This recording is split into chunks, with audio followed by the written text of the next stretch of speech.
What up, everybody? Power Book 2 Go Season 4 Episode 5 was titled Ego Death. And we saw most of the characters all having some kind of ego death, whether it was in the form of a moment of clarity, or humiliation, or having to humble themselves.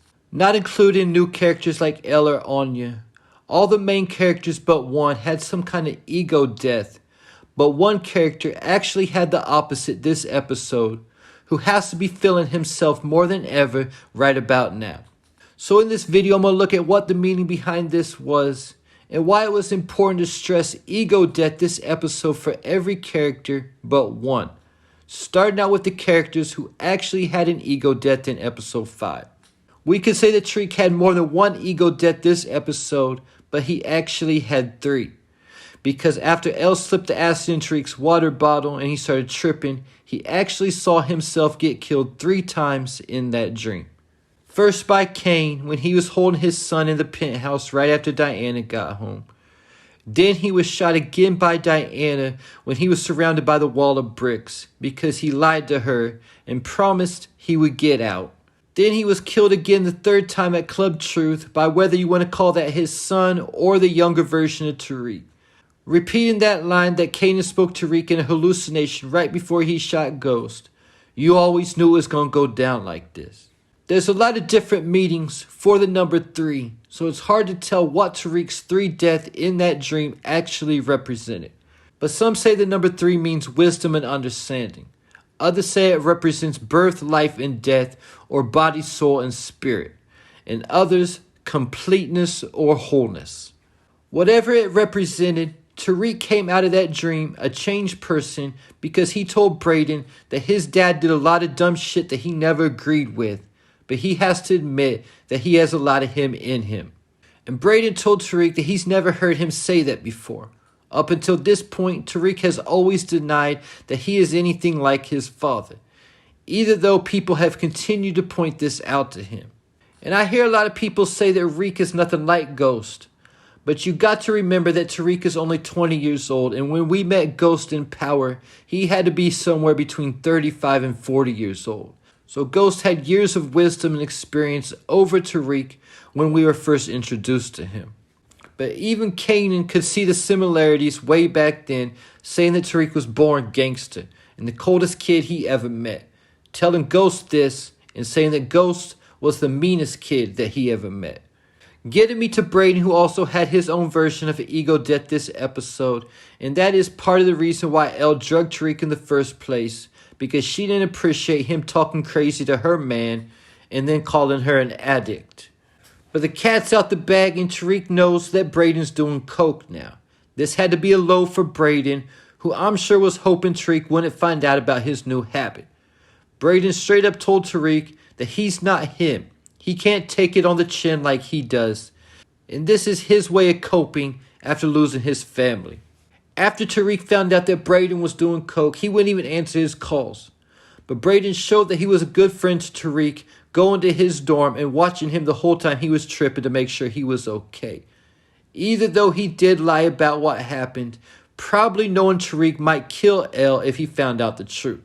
Effie has only had 2 scenes in the last 2 episodes, but she still's also been experiencing her own ego death, going on for the last few episodes now. In episode 2, Tariq told the professor that success comes from taking losses and learning from them, while Effie said that success breeds success, both obviously talking about their life experiences in dealing in the game. Tariq always losing and Effie always coming out on top. And the professor said this will be interesting. We'll see how it plays out this semester. And we're only halfway through the semester or season or whatever you want to call it. And Tariq is winning so far, using Effie as a pawn to take Roman off the board. And Effie's pride was hurt all the more when Noma questioned her why she sold product to her daughter. Only for her to be embarrassed in front of Noma when she said she didn't have anybody selling product at an underground party at Stansfield. Only for them to both realize that Tariq had moved in on her territory. And sticking with Noma, that ruthless queen pin who was feared at all costs in Season 3, took it on the chin twice in Episode 5.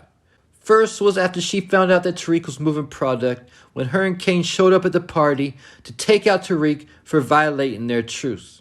She showed up talking real tough to Tariq, but the mood changed and Noma went from savage to civilian real quick when Tariq said he didn't need to be dragged out by Kane and walked up to Anya. Then he told Noma that she was too old to be at the party, but maybe she could find an alumni party to attend around the corner. So Tariq flipped the script on Noma real quick, most likely a type of disrespect she hasn't experienced before, or at least since she's been at the top of the game. This is until the very next day. The next day, Noma was putting on her civilian act at dinner with Wiley Adams in an attempt to secure a government contract for her Jets Part business, when a waitress walked up to her and said they got to get up and move to another table.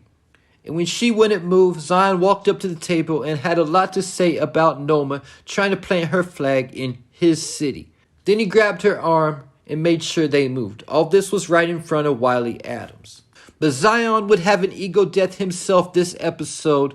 The legend of Four Circle and the owner stepped into the ring after all these years with Kane Tejada, an amateur, and got handled with no problem and even tried resorting to cheating only to get disqualified in his own ring. Getting me to Davis McLean. When we were first introduced to Davis in Season 1, he was one of the biggest criminal defense attorneys in New York City, telling Tariq he needed $500K upfront liquid just to talk to him. Now that Davis is suspended, in Episode 5 he hit an all-time low, trying to beg his employees to stay because of the fact he can't even afford to make payroll right now. And now he's strictly surviving on the cut he's getting from introducing Tariq to Zion. Wrapping up with the Tejada family, Diana being pregnant had her own version of an ego death or a moment of clarity because as Tariq was having his hallucination, Diana was at the altar lighting a candle for Lorenzo, Zeke, and Celine. Drew started out the episode homeless, looking for somewhere to live after Kanan told him to get his stuff out the penthouse in Episode 4. So Drew met up with Monet at the end of the episode, and just as he was about to walk out of the bar, Monet apologized and admitted that she put the game over their family. She also told Drew that she heard he was looking for his own place, and that his room in her house will always be his. And Drew humbled himself and forgave Monet and moved back into her house, and also agreed to help her get a hold of some product. Drew is completely broken at this point after everything that's gone on, and is a completely different person from the character we were first introduced to in Season 1. Drew wants to focus on his art, but now that they're getting extorted by Carter, he might not be able to.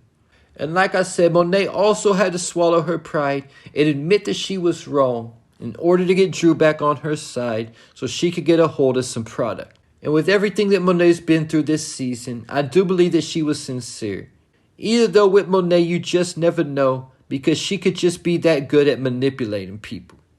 Getting me to Kane Tejada, the only character who did not experience any type of ego death in Episode 5.